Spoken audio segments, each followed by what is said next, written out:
This is another story from the Alcoholics Anonymous Big Book, the 1939 first edition. The story is called Our Southern Friend by Fitz Mayo, New York. Two rosy-cheeked children stand at the top of a long hill as the glow of the winter sunset lights up the snow-covered countryside. "It's time to go home," says my sister. She's the eldest. After one more exhilarating trip on the slide, we plod homeward through the deep snow. The light came from an oil lamp shines from an upstairs window of her home. We stamp the snow from our boots and rush into the warmth of the coal stove, which is supposed to heat upstairs as well. "Hello, dearies," calls Mother from above. "Get your wet things off." "Where's Father?" I ask, having gotten a whiff of sausage cooking through the kitchen door and thinking of supper. "He went down to the swamp," replies Mother. "He should be home soon." Father is an Episcopal minister, and his work takes him over long drives on bad roads. His parishioners are limited in number, but his friends are many. For to him, race, creed, or social position makes no difference. It's not long before he drives up in the old buggy. Both he and old Maud are glad to get home. The drive was long and cold, but he was thankful for the hot bricks which some thoughtful person had given him for his feet. Soon supper's on the table. Father says grace, which delays my attack on the buckwheat cakes and sausage. What an appetite. A big setter lies asleep near the stove. He begins to make queer sounds and his feet twitch. What is he after in his dreams? More cakes and sausage? At last I'm filled. Father goes to his study to write some letters. Mother plays the piano and we sing. Father finishes his letters, and we all join in several exciting games of Parcheesi. Then Father's persuaded to read aloud some more of The Rose and the Ring.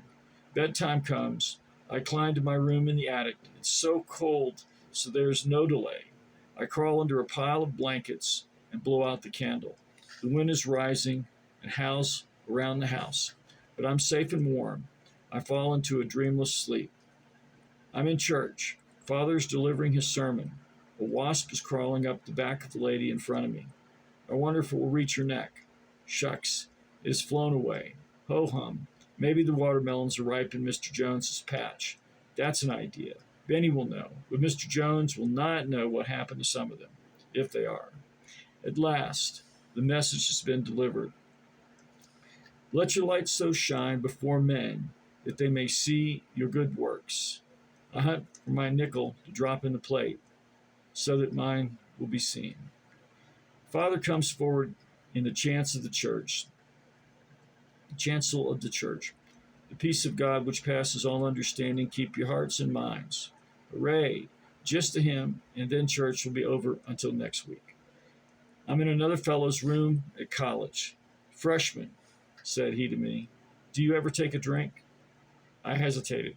Father had never directly spoken to me about drinking, and he never drank any, as far as I know. Mother hated liquor and feared a drunken man. Her brother had been a drinker, and he died in a state hospital for the insane.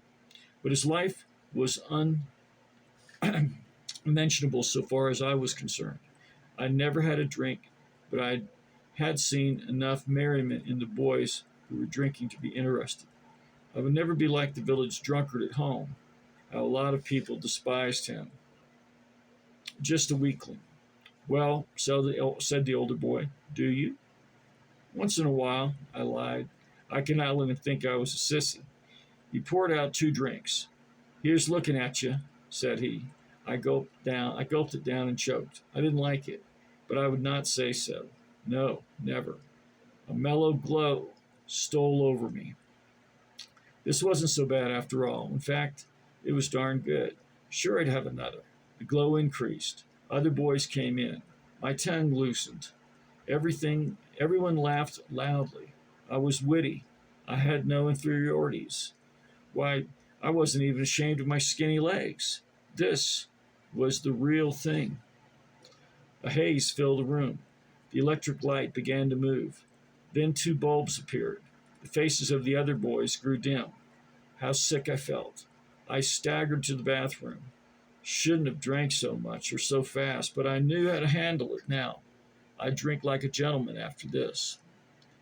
And so I met John Barleycorn, the grand fellow who at my call made me a hail fellow, well met, who gave me so much a fine voice as we sing, Hail, hail, hail, the gang's all here, and sweet Adeline, who gave me freedom from fear and feelings of inferiority. Good old John, he was my pal, all right. Final exams of my senior year, and I may somehow graduate. I would never have tried, but mother counts on it so. A case of measles saved me from being kicked out during my sophomore years. Bells, bells, bells, class, library, laboratory. I'm tired, but the end is in sight. My last exam, and an easy one. I gaze at the board with its questions. Can't remember the answer to the first. I'll try the second.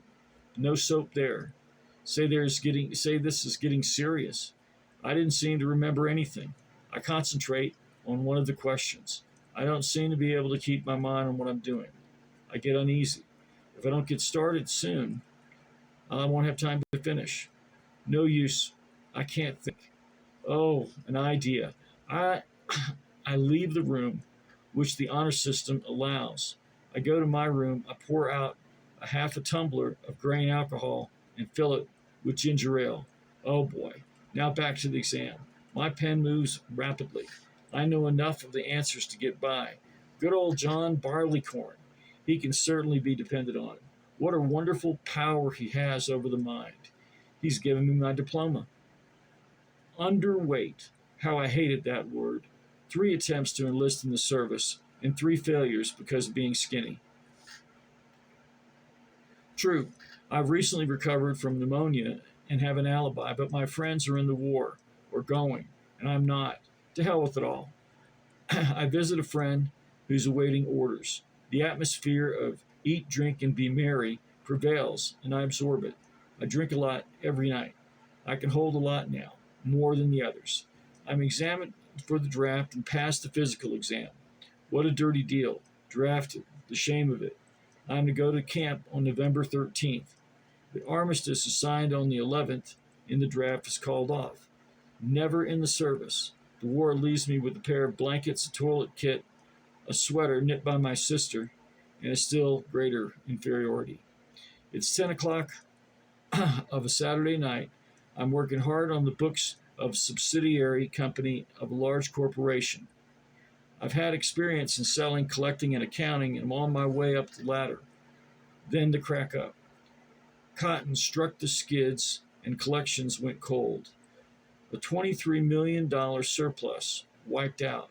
Offices closed and workers discharged. I and the books of my division have been transferred to the head office. I have no assistants and am working nights, Saturdays, and Sundays. My salary's been cut. My wife and new baby are fortunately staying with their relatives. What a life.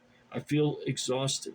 The doctors told me that if I don't give up inside work, if I don't give up inside work, I'll have tuberculosis. But what am I to do? I have a family support, and I have no time to be looking for another job. Oh well. I reach for the bottle, which I just got from George, the elevator boy. I'm a traveling salesman. The day is over, and business has not been so good. I'll go to bed. I'll wish I were home with the family and not in this dingy hotel. Well, well, look, who's here? Good old Charlie. It's great to see him. How's the boy? A drink? You bet your life. We buy a gallon of corn because it's so cheap. Yet I'm fairly steady when I go to bed. Morning comes. I feel horribly. A little drink will put me on my feet, but it takes others to keep me there. I see some prospects. I'm too miserable to care if they give me an order or not. My breath would knock out a mule. I learned from a friend back at the hotel, and more to drink. I come too early in the morning. My mind is fairly clear, but inwardly I'm undergoing torture. My nerves are screaming in agony. I go to the drugstore and it's not open. I wait. Minutes are interminable. Will the store never open? At last, I hurry in. The druggist fixes me up a bromide. I go back to the hotel and lie down. I wait. I'm going crazy. The bromides have no effect. I get a doctor. He gives me a hypodermic. Blessed peace. And I blame this experience on the quality of the liquor. I'm a real estate salesman. What's the price of that house? I ask the head of the firm I work for. He names me a price, then he says, that is what the builders are asking. But we will add on $500 and split it if you can close the deal. The prospect signs the contract for the full amount. My boss buys the property and sells to the prospect. I get my commission and $250 extra. Everything is Jake. But is it something is sour? So let's have a drink. I become a teacher in a boys' school.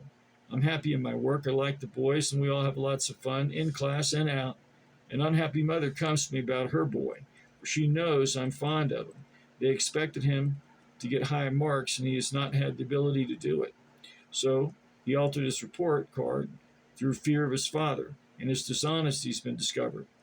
Why are there so many foolish parents? And why is there so much unhappiness in these homes? The doctor's bills are heavy and the bank account is low. My wife's parents come to our assistance. I'm filled with hurt, pride, and self-pity. I seem to get no sympathy for my illness and have no appreciation of the love behind the gift. I call the bootlegger and fill up my charred keg. But I do not wait for the charred keg to work. I get drunk. My wife is extremely unhappy. Her father comes to sit with me. He never says any unkind word. He's a real friend, but I do not appreciate him. We're staying with my wife's father. Her mother is in critical condition in a hospital. The wind is moaning in the pine trees. I cannot sleep. I must get myself together. I sneak downstairs and get a bottle of whiskey from the cellaret. I pour drinks down my throat. Mother-in-law appears. Have a drink? I ask. My father-in-law appears, Have a drink? I ask. He makes no reply and hardly seems to see me. His wife dies that night. Mother's been dying of cancer for a long time. She's near the end now, in a hospital. I've been drinking a lot, but never get drunk. Mother must never know. I see her about to go. I return to the hotel where I'm staying and get gin from the bellboy. I drink and go to bed. I take a few for the next morning and go see my mother once more. I cannot stand it. I go back to the hotel and get more gin. I drink steadily. I come to at 3 a.m. The indescribable torture has me again. I turn on the light. I must get out of the room or I shall jump out the window. I walk miles. No use. I go to the hospital where I've made friends with the night superintendent. She puts me to bed and gives me an hypodermic. Oh, wonderful peace.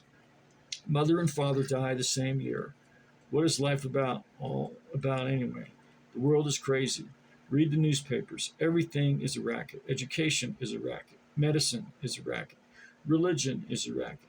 How could there be a loving God who would allow such suffering and sorrow? Bah! Don't talk to me about religion. For what were my children ever born? I wish I were dead. I'm at the hospital to see my wife. We have another child, but she is not glad to see me. I've been drinking while the baby was arriving. Her father stays with her. My parents' estates are settled at last. I have some money. I'll try farming. It'll be a good life. I'll farm on a large scale and make a good thing of it. But the deluge descends. Lack of judgment, bad management, a hurricane, the depression create debts in ever-increasing number. But the stills are operating throughout the countryside. It's a cold, bleak day in November. I've thought hard to stop drinking. Each battle has ended in defeat. I tell my wife I cannot stop drinking. She begs me to go to a hospital for alcoholics, which has been recommended. I say I will go. She makes the arrangements, but I will not go. I'll do it all myself. This time, I'm off of it for good. I'll just take a few beers and now and then. It's the last day of the following October, a dark, rainy morning. I came to a pile of hay in a barn. I look for liquor and can't find any. I wander to a stable and drink 5 bottles of beer. I must get some liquor. Suddenly, I feel hopeless, unable to go on. I go home. My wife is in the living room. She had looked for me last evening after I had left the car and wandered off into the night. She had looked for me this morning. She has reached the end of her rope. There's no use for trying anymore, for there's nothing to try. Don't say anything, I say to her. I'm going to do something. I'm in the hospital for alcoholics. I'm an alcoholic. The insane asylum lies ahead.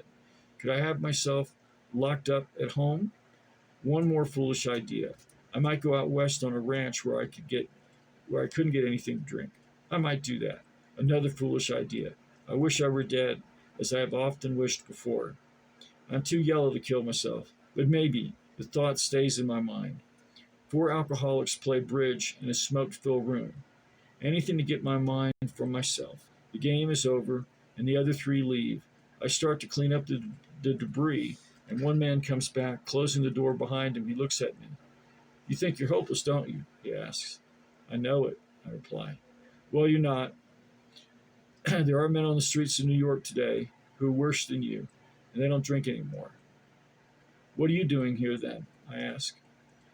I went out of here 9 days ago saying that I was going to be honest, and I wasn't. A fanatic, I thought to myself, but I was polite. What is it? I inquire. Then he asked me if I believe in a power greater than myself, whether I call that power God, Allah, Confucius, prime cause, divine mind, or any other name. I told him that I believe in electricity and other forces of nature, but as for God, if there is one, he's never done anything for me. Then he asked me if I'm willing to right all the wrongs I've ever done to anyone, no matter how wrong I thought they were. Am I willing to be honest with myself about myself and tell someone else about myself? And am I willing to think of other people and of their needs instead of myself to get rid of the drink problem? I'll do anything, I reply. Then all your troubles are over, says the man, and he leaves the room. The man is in bad mental shape, certainly. I pick up a book and try to read, but cannot concentrate. I get in bed and turn out the light, but I cannot sleep. Suddenly, a thought comes. Can all the worthwhile people I've known be wrong about God? Then I find myself thinking about myself and a few things I had wanted to forget. I begin to see that I'm not the person I thought myself. Then I judge myself by comparing myself to others and always to my own advantage. It's a shock. Then comes a thought like this, a voice. Who are you to say there's no God? It rings in my head. I can't get rid of it. I get out of bed and go to the man's room. He's reading. I must ask you a question, I say to the man. How does prayer fit into this thing? Well, he answers, you probably tried praying like I have. When you've been in a jam and you've said, God, please do this, or please do that. And if it turned out your way, it was the last of it. And if it didn't, you said, there isn't a God, or he doesn't do anything for me. Is that right? Yes, I replied. That isn't the way, he continued. The thing I do is to say, God, here I am, and here are all my troubles.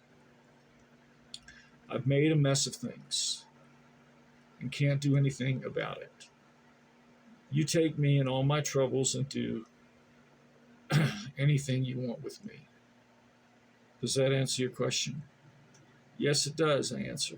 I return to bed. Doesn't make sense. Suddenly I feel a wave of utter hopelessness sweep over me. I'm in the bottom of hell, and there's a tremendous hope is born here. It might be true. I tumble out of bed onto my knees. I know not what I say, but slowly a great peace comes to me. I feel lifted up. I believe in God. I crawl back into bed and I sleep like a child. Some men and women come to visit my friend of the night before. He invites me to meet them. They're a joyous crowd. I've never seen people that joyous before. We talk. I tell them of the peace and that I believe in God. I think of my wife. I must write her. One girl suggests that I phone her. What a wonderful idea. My wife hears my voice and knows I found the answer to life. She comes to New York. I get out of the hospital and we visit some of these newfound friends. What a glorious time we have. I am home again. I have lost the fellowship. Those that understand me are far away.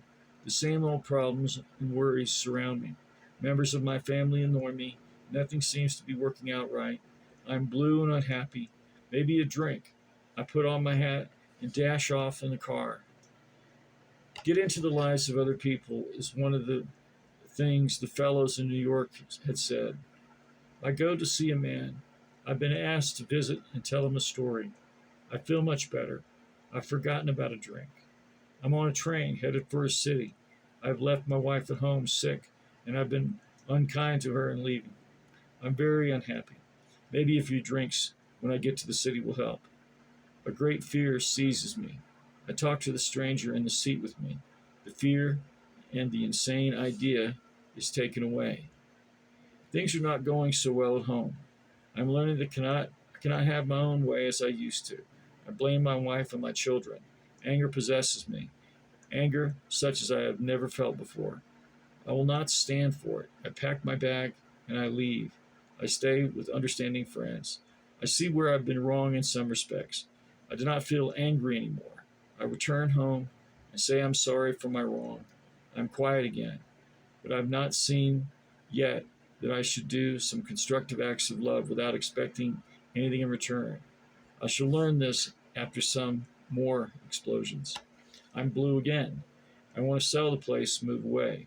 I want to get where I can find some alcoholics to help. And where can I have some fellowship? A man calls me on the phone. Will I take a young fellow who's been drinking for 2 weeks to live with me? Soon I have others who are alcoholics and some who have other problems. I began to play God. I feel I can fix them all. I do not fix anyone, but I'm getting part of a tremendous education, and I have made some new friends. Nothing is right. Finances are in bad shape. I must find a way to make some money. The family seems to think of nothing but spending. People annoy me. I try to read. I try to pray. Gloom surrounds me. Why has God left me? I mope around the house. I will not go out. I will not enter into anything. What is the matter? I cannot understand. I will not be that way. I'll get drunk. It's a cold-blooded idea. It's premeditated. I fix up a little apartment over the garage with books and drinking water. I'm going to town to get some liquor and food. I shall not drink until I get back to the apartment. Then I shall lock myself in and read, and as I read, I shall take little drinks at long intervals.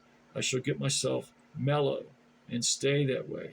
I get in the car and drive off. Halfway down the driveway, a thought strikes me. I'll be honest anyway. I'll tell my wife what I'm going to do. I back up to the door and go into the house. I call my wife into a room where we can talk privately. I tell her quietly what I intend to do. She says nothing.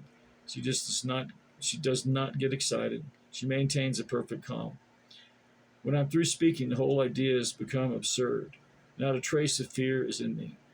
I laugh at the insanity of it. We talk of other things. Strength has come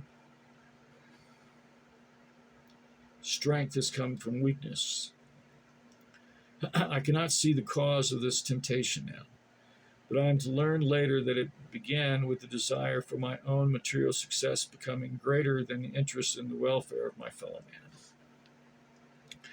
I learn more of the foundation stone of character, which is honesty. I learned when we act upon the highest conception of honesty which is given us, our sense of honesty becomes more acute. I learned that honesty is truth, and the truth shall make us free. Sensuality, drunkenness, and worldliness satisfy a man for a time, but the power is a decreasing one. God produces harmony in those who receive his Spirit and follow its dictates. Today, as I become more harmonized within, I become more in tune with all of God's wonderful creation. The singing of the birds, the sighing of the wind, the patter of raindrops, the roll of thunder, the laughter of happy children add to the symphony with which I am in tune. The heaving ocean, the driving rain, autumn leaves, stars of heaven, the perfume of flowers, music, a smile, and a host of other things tell me the glory of God. There are periods of darkness, but the stars are shining, no matter how black the night. There are disturbances, but I've learned that I seek patience and open mindedness. Understanding will come, and with it, direction by the Spirit of God. Let's reread that. There are periods of darkness, but the stars are shining, no matter how black the night. There are disturbances, but I have learned that if I seek patience and open mindedness, understanding will come, and with it, direction by the Spirit of God. The dawn comes, and with it, more understanding, the peace that passes understanding, and the joy of living that is not disturbed by the wildness of circumstances or people around me. Fears, resentment, pride, worldly desires, worry, and self pity no longer possess me. Ever increasing are the number of true friends, ever growing is the capacity for love, ever widening is the horizon of understanding. And above all else comes a greater thankfulness to and a greater love for our Father in heaven. Join me in the Lord's Prayer. Our Father who art in heaven, hallowed be thy name. Thy kingdom come, thy will be done on earth as it is in heaven. Give us this day our daily bread. Forgive us our trespasses as we forgive those who trespass against us. Lead us not into temptation, but deliver us from the evil one. For thine is the kingdom, the power, and the glory, forever and ever. Amen. Dear Father, thank you for the program of Alcoholics Anonymous and the Big Book. In Jesus' name I pray. Amen.